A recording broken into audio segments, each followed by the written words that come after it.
I am just delighted to be here today. I'm Carol Engler, and I am speaking today on empathy. And I would like to tell you just a little bit about myself and how I got involved in that. So, Brian, if we can go here. Before the Earth's crust was formed, I was a research medical assistant. I was a research doctoral student, and I was at a medical school, and the head of the department took me with him. I was getting a doctorate in counselor education in psychology.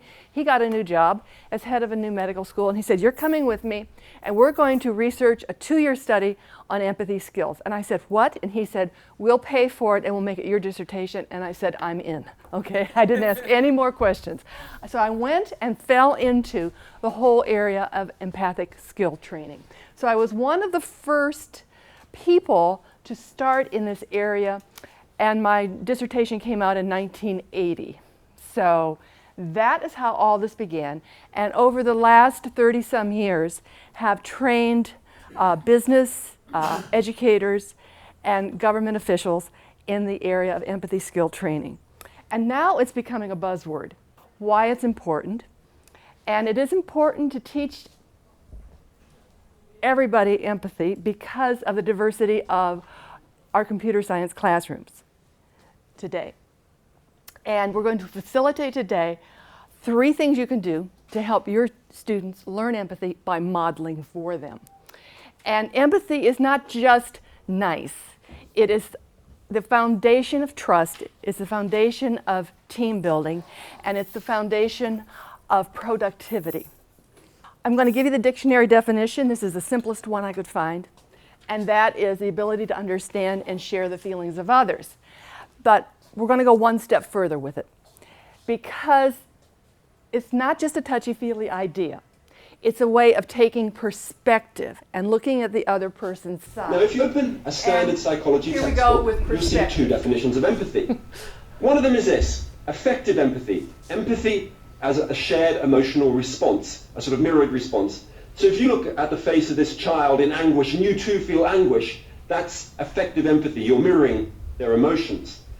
The second kind you'll find when you open your psychology textbook is this: cognitive empathy, which is about perspective taking, about stepping into somebody else's world, almost like an actor looking through the eyes of their character. It's about understanding somebody else's worldview, the beliefs, the fears, the experiences that shape how they look at the world and how they look at themselves. We make assumptions about people. We have prejudices about people which block us from seeing their uniqueness, their individuality. We use labels, and highly empathic people get beyond that, or get beyond those labels, by nurturing their curiosity about others. Okay, so that was the voice of Roman Krznaric. He's a British writer, and he is a consultant on empathy to the United Nations, of all places. Empathy and communication. And that clip was a part of a longer clip. It was just published about a month ago. When you have something like empathy, it's sort of out there, you know, it's this wavy kind of idea. And before I came here, I thought to myself, you are computer scientists. You know what data is. You know how to measure things. And so one of the things that started when I designed the whole idea of empathic education was that we had to have an evidence base on it. And there is an evidence base, and that is in something called mirror neurons, which are empathy neurons right here in our brain. And I'm going to use the word neuroscientist, which makes everybody just want to run away screaming. But one of my friends said to me, "Carol, every time you use that word neuroscience, I'm afraid you're going to take my brain and put it in the refrigerator." You know, I mean, it's just one of those words that is not very comfortable for anybody. But I swear to you, this is a clip from PBS. It's about mirror neurons, and by the end of this clip, we're all going to know what mirror neurons are. They are empathy neurons, and they are in the front part of our brain. And let's just run that clip. Be very comfortable with it. Gaze into a mirror, and what do you see? Well, I see my face, of course, but in my face, I see moods, I see shifts of feeling. We humans are really good at reading faces and bodies, because if I can look at you and feel what you're feeling, I can learn from you, connect to you, I can love you. Empathy is one of our finer traits, and when it happens so easily, perhaps because, and this is brand new science, this is just out of the lab, we may have some special circuitry in our brains that helps us whenever we look at each other. Ask yourself, why do people get so involved, so deeply, deeply involved with such anguish, such pain, such nail-biting tension over football? The Browns are gambling on defense. Why are we such suckers for sports? And it's not just sports. We can lose it completely at the movies, at video games, watching a dance. Is there something about humans particularly, that allows us to connect so deeply when we watch other people? Watch them moving, watch them playing, watch their faces. Well, as it happens, scientists have an explanation for this strange ability to connect. It's new. It had never been found on the cellular level before. A set of brain cells found on either side of the head. Among all the billions of long branching cells in our brain, these so-called mirror neurons have surprising power. What we found is the mechanism that underlies something which is absolutely fundamental to the way that we see other people in the world. And it began entirely by accident at a laboratory in the lovely old city of Parma, Italy, where a group of brain researchers was working with monkeys. And they were testing a neuron, that's a brain cell, that always fired, made this sound, whenever the monkey would grab for a peanut. So the lab had all these peanuts around, and whenever the monkey made its move, the neuron would fire. Scientists thought, now here's a neuron that is essential to motion. It's a motor neuron. Then one day the monkey was just sitting around, not moving at all, just sitting, when a human scientist came into the lab. And when that scientist grasped the peanut, the monkey's cell fired. Now, the monkey hadn't moved. It was the human that had moved, suggesting that this neuron up here couldn't tell the difference between seeing something and doing something. Seeing and doing were the same. Or more intriguingly, that for this neuron, watching somebody do something is just like doing it yourself. The head of the lab, Giacomo Rizzolatti, thought, wow. The same neurons, one neuron, fire both when the monkey observes something and when the monkey is doing something. It's almost unbelievable. It was surprising because this cell which was involved with motor planning for the monkey turned out to be interested in the movements of other people as well. Some people call them monkey see, monkey do neurons, but the name that stuck is mirror neurons, because with them, the brain seems to mirror the movements it sees. This accidental discovery got scientists thinking, doing more tests, and it soon became pretty clear that this is not just a monkey thing, it's a people thing too. We all know that humans learn by looking and copying. That's what infants do. First you look, then you do. Baby. Ready? Let's see your feet this way. And once you've watched and copied and learned a set of moves, you not only have them in your head, Look, you put your shoe on. Here, she brushed the if you see somebody else doing it, you can share the experience. And you want to do it with me? They know the moves, you know the moves, so you can move with them. Wow. If you can use the years of training that you yourself have done, learning to crawl, then learning to walk, then learning to eat, this is an incredibly rich set of knowledge that you could apply to the problem of actually seeing what's going on. So that's why when I head down this street carrying all of these packages, not only do people watch, look how they're watching. They feel my predicament, because they know what it's like to carry heavy packages. They all know about carrying. So as they watch me moving, they can feel themselves moving. Their neurons are mirroring the action.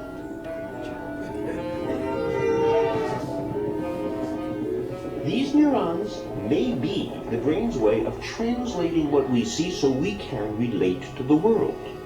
Isn't that weird? The mirror system is the way that you tap into, the way that you harness your own abilities and project them out into the world. And people are really good at watching and translating what we see.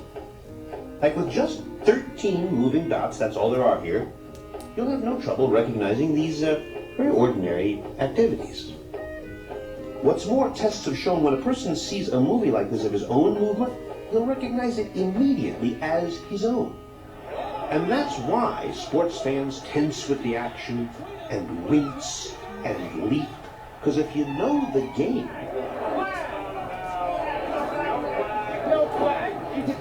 then your neurons are firing as if it's you playing, giving a whole new meaning to the phrase armchair quarterback. That's why it's so easy to be a sports fan. But there is more, suggests UCLA professor Marco Iacoboni. He thinks mirror neurons tie us not just to other people's actions, but to other people's feelings. So the idea was to try to figure out how the emotional system and this motor system are connected together. We're going to go in the scanner. What you're going to do is to demonstrate, he put me into this very powerful fMRI brain scanner that can peer into the brain while it's working. And he gave me some goggles so he could show me pictures when I was in there. So you can see here the eyeball of Robert. And once he had a good view into my brain... Nice looking brain. Thank you.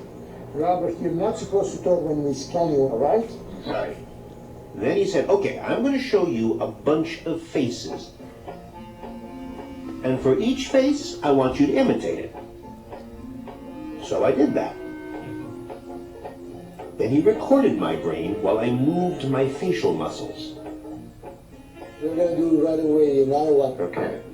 Then he said, okay, same faces, but this time, don't move a muscle. Just look. So I looked. When we checked the results, oh, there's my brain. I've never seen my brain before. This is your mirror right now. Iacoboni says that the part of my brain that's working when I make a face, the same part gets busy when I see the face. Plus, when I was looking at these faces, I remember feeling extra uncomfortable, kind of bad. But when these faces came on, I don't know, I felt better, almost happy. And in fact, at the moment I was looking at the happy face, my brain, and this is my brain, in that instant, see the red area here? It shows activity in the happy emotional part of my brain. And when I was imitating happy faces, look, I get even a bigger response. This, says Iacoboni, is a consistent result. Mirror neurons, he believes, can send messages to the limbic or emotional system in our brains. So it's possible these neurons help us tune in to each other's feelings. That's empathy. We strongly believe that that's a unifying mechanism that allows people to actually connect at a very simple level. You're saying that there's a place in my brain whose job it is to live in other people's minds, live in other people's bodies. That's right. Oh, darling, I'm going to die. Don't let me die. Yeah. And great actors instinctively know that if they put feeling and drama into their bodies, Hold me tight. Don't let me go. their faces, It's dark out there, Home. we will respond. But you're brave to die. What actors are expert in is using their movements to inspire feelings in the people watching. These are the experts in the mirror system. We are intensely social creatures. We literally read other people's minds. I don't mean anything psychic like telepathy, but you can adopt another person's point of view. When you put it together, what do you think it's going to be? So if mirror neurons help us connect emotionally, what about people who have trouble with this? Kids like Christian, who has autism.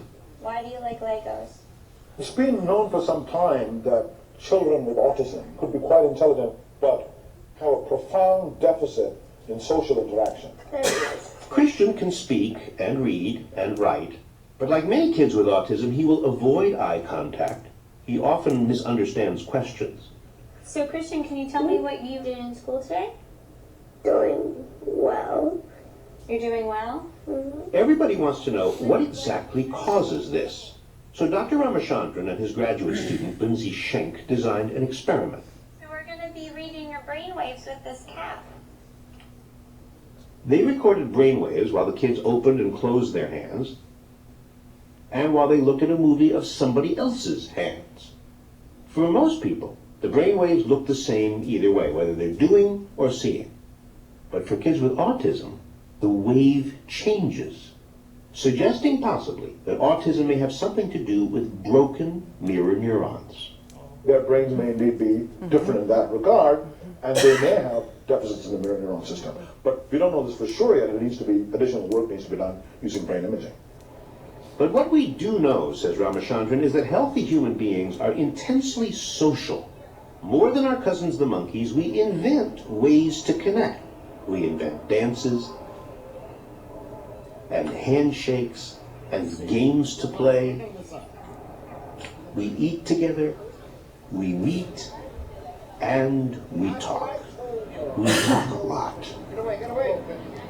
Everybody's interested in this question. What makes humans unique? What makes us different from the great apes, for example? I think you can say humor, you're the laughing biped. Language, certainly. Okay? But another thing is culture. And a lot of culture comes from imitation. Watching your teachers do something. And here V.S. Ramachandran makes a big leap. He has proposed that at a key moment in our evolution, this is his guess, our mirror neurons got better. And that made all the difference, he says, because once we humans got better at learning from each other, looking, copying, teaching, we could do things the other creatures couldn't. In other words, if you are a bear and suddenly the environment turns cold, you need a few million years to develop a polar bear type layers of fat and fur. It would take many, many, many bear generations to select for furrier bears. But, says Ramachandran, if you're a human, you watch your father slaying another bear and putting on a fur coat, skinning it, using that as a coat. You watch it, you learn it instantly. Your mirror neurons start firing away in your brain. And you perform the same sequence, complicated sequence. Instead of going through millions of years of evolution, you've done it in one generation. And while no one's claiming that mirror neurons are the key ingredient that makes us different from other creatures, what these neurons do suggest about us seems almost self-evident.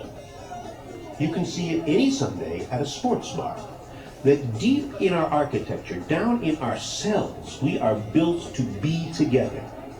There would be very little point in having a mirror system if you lived on your own. There'd be a lot of point in having a digestive system if you lived on your own. There'd be a good point in having a movement system if you lived on your own. There'd be a good point in having a visual system if you lived on your own. But there'd be no point in having a mirror system. The mirror system is the most basic social brain system. It's a brain system which there's no point in having if you don't want to interact or relate to other people. But we do like to interact, and maybe now, as never before, we will understand why. Okay, I'd like to pause there and ask you for any comments you might have regarding that mirror neuron system. Yes, sir. How old is the research? How long have they known this? You saw Rizzolatti, the Italian. He just won the the Spanish equivalent of the Nobel Prize, and it was discovered in '96. And the autism research has been a lot. But with the general population, we're just now starting to get into it. And I basically taught myself neuroscience by going to McGill University's website. They had a children's neuroscience website. And then I started cold calling neuroscientists, and they were remarkably open with me. And some of the biggest research is being done at MIT. Emile Bruneau is there. And he is fantastic, and he is working with Israelis and Palestinians and using the fMRI machines. So it's becoming more and more prevalent. Now you say to yourself, I know somebody doesn't have any mirror neurons. I'm sure you can think of somebody in our lives. And there are those who have underdeveloped mirror neuron systems, but this means they can grow. So that's the research. The autism part, when you have a child with autism, the child avoids looking at you. And the mirror neurons, the empathy comes through the eyes. So the child may be thinking empathic thoughts about somebody in trouble, but cannot express it. The wiring just doesn't go. The thing about that is that, and it has happened to me personally and also a lot of people, it may also be a cultural thing. You see, in many cultures, especially when you're dealing with elderly people, as a sign of respect, you don't make a direct eye contact. Yes, that's a good point. That's a very good point. And I hope that the research takes that into account.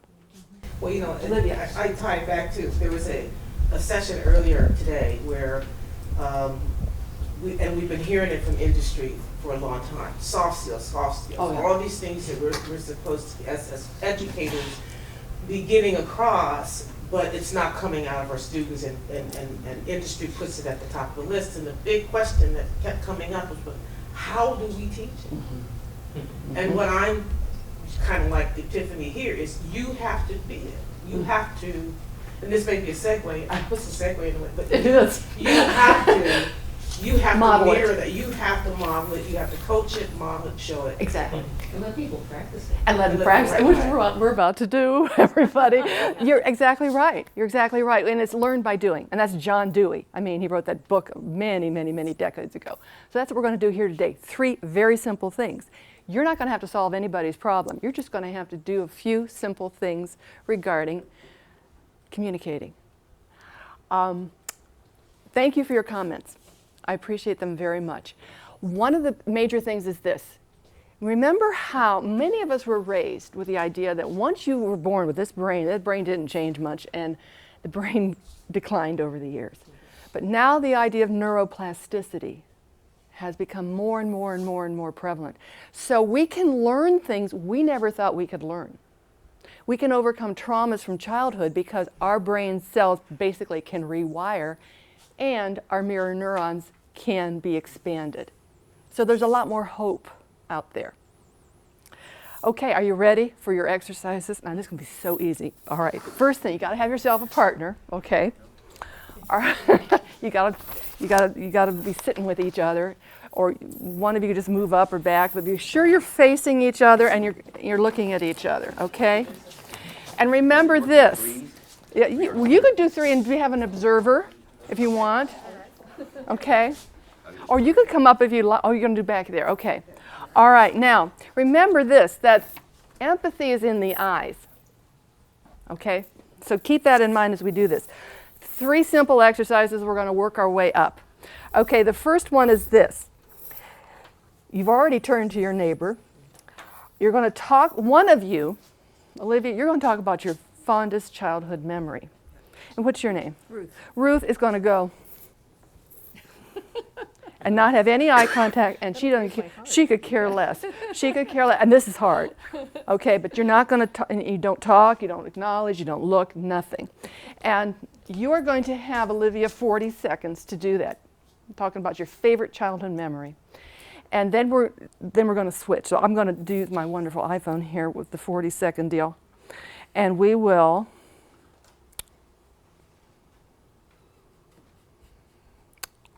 just begin. Any questions regarding that? Remember, you cannot, those of you who are not listening cannot listen. So find something else to do. Okay, ready, set, go.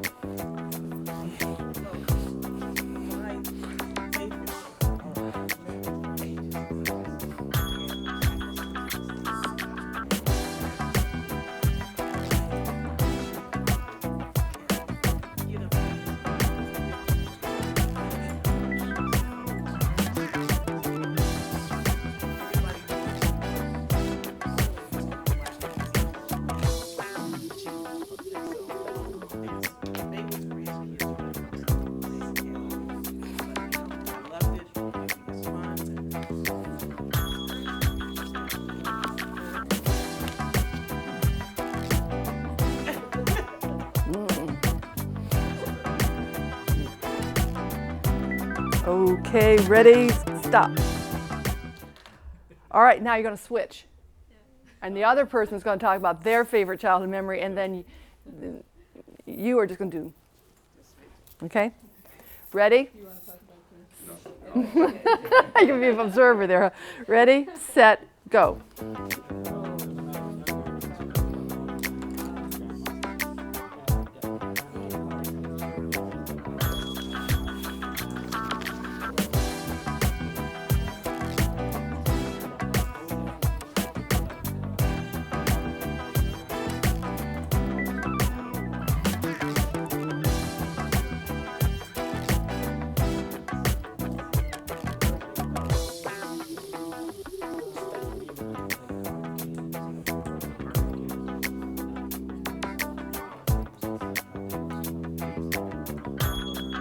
Okay, stop.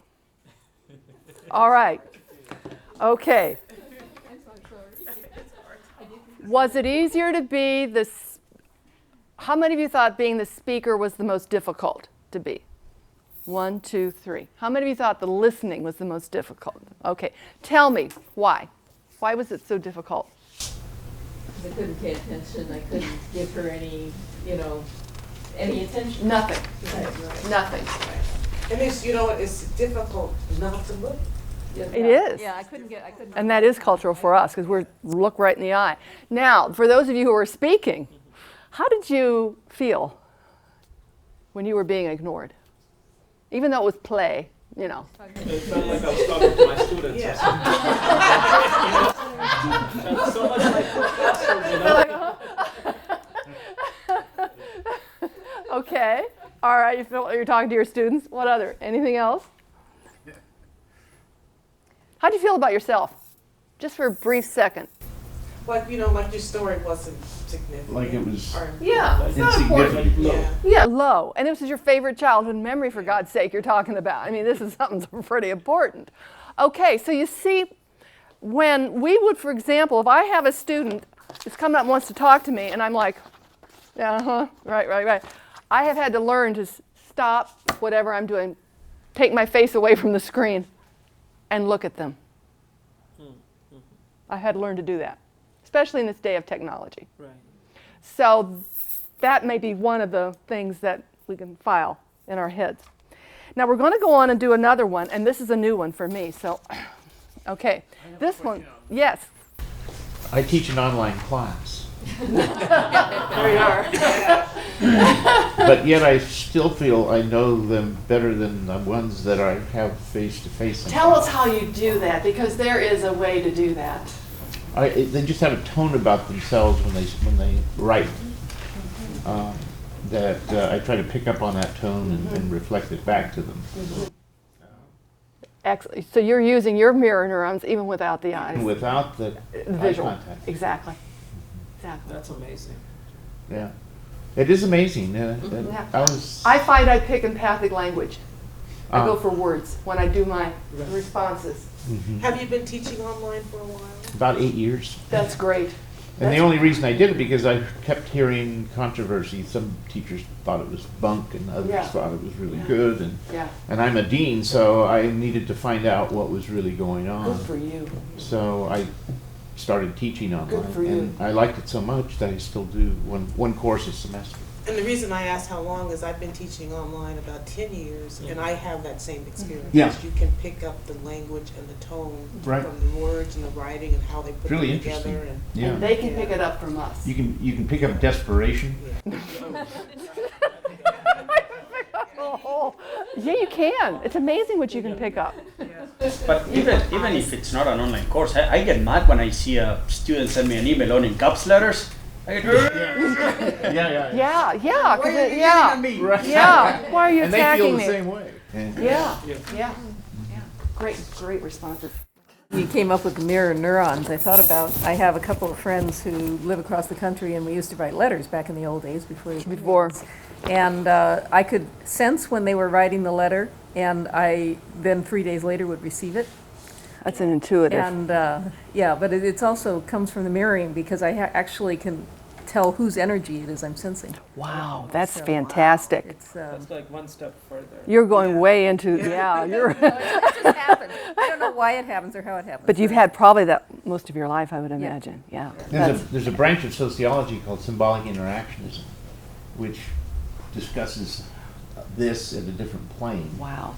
And one of the things that came out of it is how we developed the concept of self is through what Cooley calls the looking glass self, is that we have to have a reflection on other people's faces about who we are. Yes, yes. And we build that sense of self through that process. Imagine having a parent who does not smile at their child, at their baby, you know.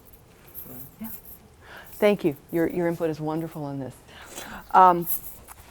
Okay, you're going to have another 2 minutes for each of you to speak. And this time, Olivia over here is going to do a monologue about something that happened to her life recently. And it has to be something you don't mind sharing, Olivia. If you run out of things to say, that's fine. You can just sit there and not say anything. But you get 2 minutes, actual 2 minutes while somebody is actually listening to you. Now, what a deal, okay? I mean, how many times do we get this? All right. And then we're going to turn it around. And then Ruth will be doing the talking. Now, the person listening will be Ruth. Olivia's going to start, and she'll be talking for 2 minutes. And part of that can be silence. But here's what Ruth's going to do. She's going to give her full attention to Olivia, but she's not going to speak. She's only going to do nonverbals and eyes, okay? Like, this means I understand, you know, when you nod your head. Okay? And just sit there if the conversation ends, which is, for us Americans, sitting in silence is almost like death. I mean, you know, so some people are very good at it, but most Americans aren't real good with silence. So then we're going to talk about that and what that was all about. So I'm going to give you 2 minutes, Olivia and Ruth and everybody else here in the room. You're going to have 2 minutes. Ready, get set, go.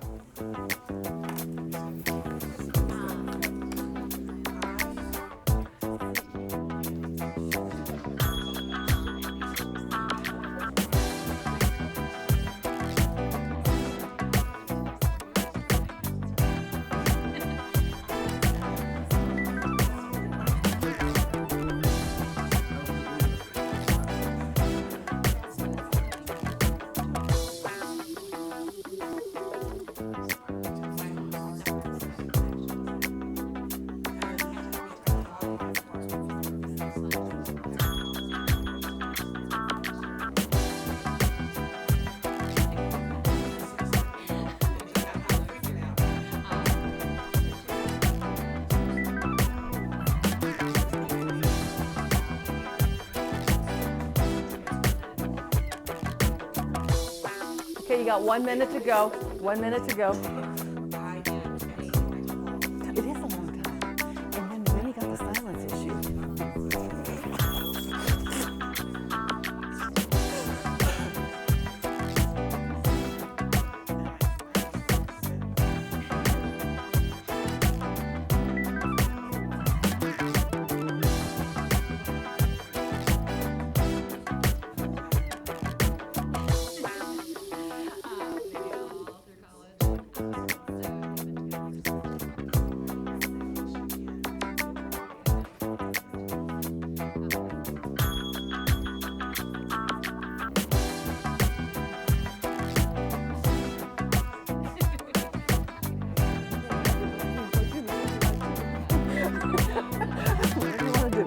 Okay, ready, get set, stop.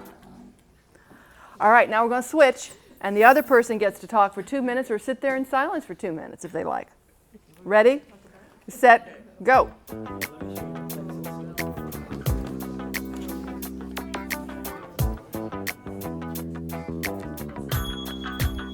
next one, I'm not sure how that's going to look either.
Okay, stop. All right. What was that one like? Better. Okay. Okay, why was that better? It was more natural. Natural. Okay, what else? Response. Response. At least even nonverbal, you can. Okay. I wanted to ask questions. Yeah. And I couldn't do Yeah. that. What was silence like? We didn't have any. You didn't have any? Most people find it pretty uncomfortable. You didn't have any? Okay. I had to train myself to be silent when students come in for extra help and they're trying to figure out the answer and I want to guide a little bit more and I'm like, no, like give them as much time as they need to actually find the answer or come up with a question about it or so yeah, being silent sometimes I think it's a good thing, but it's difficult. Can be difficult for sure. Especially when you know the answer, you know. Okay, so see the contrast and the eyes and the nonverbals and how important that is in the class or anywhere. All right, and the third thing we're going to do is this. It's called I Hear You and I See You. And you're actually going to be able, both of you talk this time. And you're going to have the 2 minutes again, and you're going to pick one of 3 scenes. The first scene would be students are working in groups of 4 or 5 on a project, and one of the students approaches the instructor and states that all the student is permitted to do in that project is take notes. The student complains there's been an attempt on the part of one of the more dominant team members to do the actual hands-on work. The student states to the instructor the team is not working well because not only does the most dominant member do all the work, but is not listening to ideas. Of course, this has never happened to any of us, ever. All right, now another impossible situation. Students are working in groups of 4 or 5 on a project, and the instructor notices that one of the team members is habitually absent, shows up late, and is distracted, but has done good work, but only sporadically. The instructor approaches the student privately for a talk about these concerns. And the third one is, you pick one that you may be dealing with now. Okay. All right, so you're going to do this again. You're going to have 2 minutes. One of you is going to be the student, one's going to be an instructor, and then we'll stop, and then you'll switch. Can he play? Yeah, you can play. Somebody else is going to be off the hook. Okay, so any questions regarding that? Yes, sir. Do we have to both choose the same scenario? No, you don't need to. No, you don't have to both choose the same one at all. Just whatever you'd like to do. Do you want to give me to give you a few minutes just to select what you want to do? Oh, 10 minutes left? Okay, we've got 10 minutes left, so you're okay? Okay, one of you student, one of you teacher, then you'll switch. And okay, bye-bye. Take care. Thank you. You've been very polite. Thank you. Okay, all right, ready, good, set, go. 2 minutes.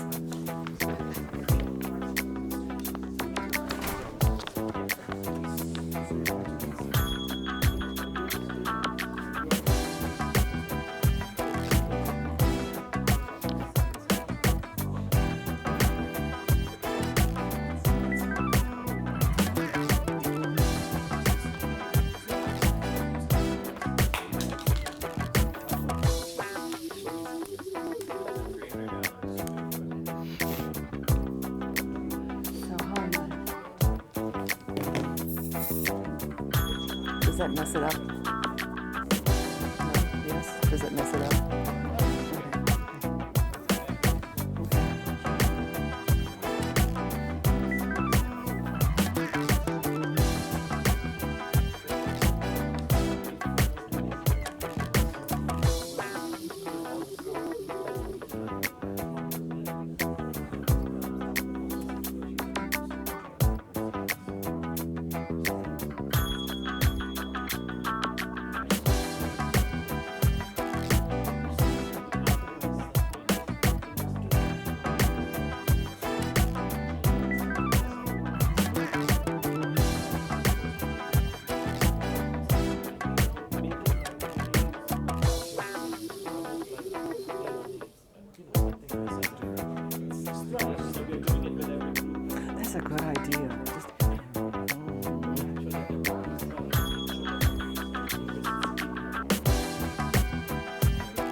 Okay, stop. All right, now switch, and you can do either the same scene or another one.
Okay, you've got a minute to go.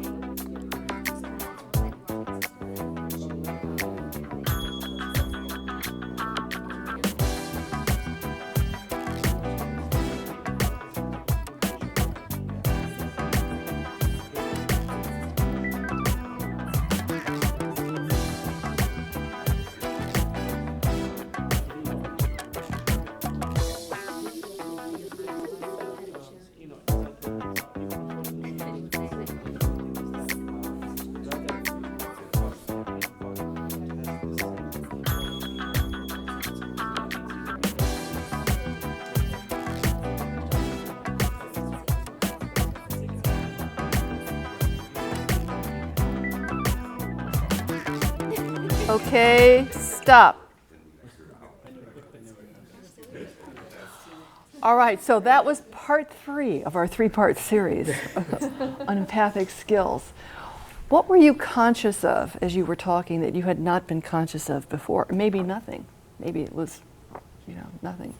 What were you conscious of as you were either listening or speaking? Well, when I was speaking, I was making an effort to convince my professor. Okay, so you were selling. Okay. I think I was more conscious to make sure the person I was speaking with got everything, all their thoughts out first before I addressed them. Before I listened to everything before saying, oh yeah, I can help you with that, or yeah, I'm jumping into the middle of it. Let me hear your whole side of it, or whatever the case may be, and then I can address what your concerns are or what your issues are from that perspective. So you slowed yourself down? Yeah. Okay, good. Yeah, there is. You want to solve the problem. But Yes. You have to pull back, and I felt I wanted to pull back and make sure that I have some idea of how they're feeling about the situation. I was a student in both cases. Yeah. Even my instructors, and I thought that they were trying to solve the problem. But I thought they were empathetic enough to understand, and be sympathetic with my situation and dealing with the team that the other person wasn't getting in. Okay. All right. Now, we've got one more slide to go, and this is brain-based, what we're doing here now. I hang out with as many people who know something about neuroscience as possible. And one of my wonderful doctoral students just got her cognate in neuroscience education from Johns Hopkins. And I go out and talk about the science of compassion and empathy. And these are takeaways for today. 3 things you know now that you did not know before in today's presentation. 3 things. Mirror neurons. Mirror neurons, okay. What else? Say it again. What? Say it. You don't want to know, okay. Monkeys like peanuts. Yeah, your responses really matter. Yes. Respond to somebody. Extremely, so especially our non-verbals. So powerful. Okay, 2 things you're going to tell your friends and family. Mirror neurons. Mirror neurons. Aren't they fascinating? Anything else? Well, that the study of empathy has been around a lot longer than I thought. I mean, I think a lot of us, like me, for instance, I didn't become very aware of how important empathy was until the whole emotional intelligence issue came up in the 90s. Yeah. But it's been around a long time. I think I'll tell them that I'm just going to listen to them for a while. You're going to listen. I'm going to sit here and listen. That's good. Yeah, as an institution, we've made some major shifts because of just the climate in California. When we made a decision that we're going to be dedicated to student success, and I've been trying to find a way of building a toolbox where I can convince faculty to be part of that process. Wonderful. And I was hoping that maybe you could speak to our college. That would be wonderful. In the fall. You and I can talk. You and I can talk. Yeah, that'd be great. And you know, empathy is something a standardized test does not measure, which is one of those things that's right. But it would be a great kickoff for the whole. Thank you. New much. Atmosphere that would of be our college. Well, we will talk before. I'm sure we'll all be going down for wine, so let's talk. And then action you're going to take starting right now. Happy hour. Happy hour. There we are. Thank you so much.